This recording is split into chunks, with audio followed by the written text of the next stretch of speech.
বাধা দিলে বাঁধবে লড়াই, এই কথার সত্যতা আপনারা প্রমাণ করে দিয়েছেন। কুমিল্লা বিশ্ববিদ্যালয়ে ছাত্রদের উপর হামলা হয়েছে। 17 বছর ধরে চলা এক স্বৈরাচারী শাসন থেকে বাংলাদেশের মানুষকে মুক্তি দিয়েছেন। আজ সেই দিন যেদিন আমাদের শান্তিপূর্ণ কোটা সংস্কার আন্দোলনকে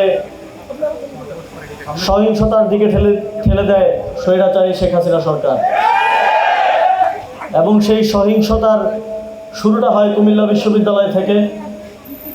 আমাদের 3টার দিকে শাহবাগে কর্মসূচি ছিল এবং একই সাথে সারা দেশেও একই ধরনের কর্মসূচি ছিল।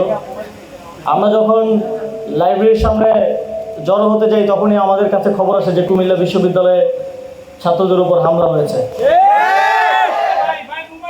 সেই খবর ঢাকা বিশ্ববিদ্যালয়ে সহ যারা সেদিন কেন্দ্রীয় প্রোগ্রামে উপস্থিত হতে এসেছিল তাদেরকে একটু বিচলিত কিংবা শঙ্কিত করেনি, বরং তারা আরও ক্ষোভে ফুঁসে উঠেছিল এবং সবাই আরও বেশি সংখ্যায় হল থেকে লাইব্রেরি থেকে মিছিল নিয়ে এসে যুক্ত হয়েছিল। সেদিন ঢাকা বিশ্ববিদ্যালয়েও ছাত্রলীগ এবং পুলিশের আমাদের উপর হামলার প্রস্তুতি ছিল। একই সময়ে আপনারা হয়তো জানেন যে রাজু ভাস্কর্যে ছাত্রলীগের প্রোগ্রাম ছিল আর পুলিশ ছিল আমাদের শাহবাগে, ঠিক যেখানে আমাদের জড়ো হওয়ার কথা সেখানে।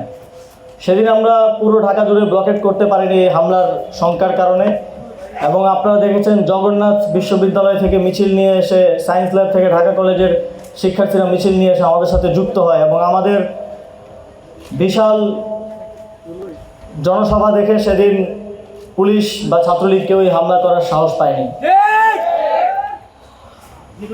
তারপর আমরা যখন আমাদের কর্মসূচি শেষ করি তখন আমরা শুনতে পাই যে কুমিল্লা বিশ্ববিদ্যালয়ের শিক্ষার্থীরা রুখে দাঁড়িয়েছে, এবং আপনারা প্রতিরোধ গড়ে তুলে সেদিনের ব্লকেট কর্মসূচি শুধু সফলই করেননি, রাত 11টা পর্যন্ত ঢাকা চট্টগ্রাম মহাসড়ক অবরোধ করে রেখেছিলেন।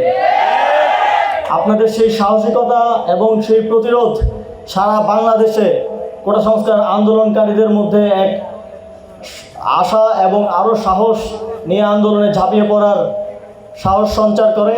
এবং পরবর্তী দিন থেকে আমরা যে একটা কথা বলতাম সবসময় যে বাধা দিলে বাঁধবে লড়াই, এই কথার সত্যতা আপনারা প্রমাণ করে দিয়েছেন। তারপরের ঘটনা আপনারা সবাই জানেন, সরকার কোটা সংস্কার আন্দোলনের উপর সর্বশক্তি দিয়ে ঝাঁপিয়ে পড়ে, পুলিশ দিয়ে, ছাত্রলীগ, যুবলীগ সকল সন্ত্রাসীদেরকে দিয়ে আমাদের উপর বিভিন্ন স্থানে হামলা করে।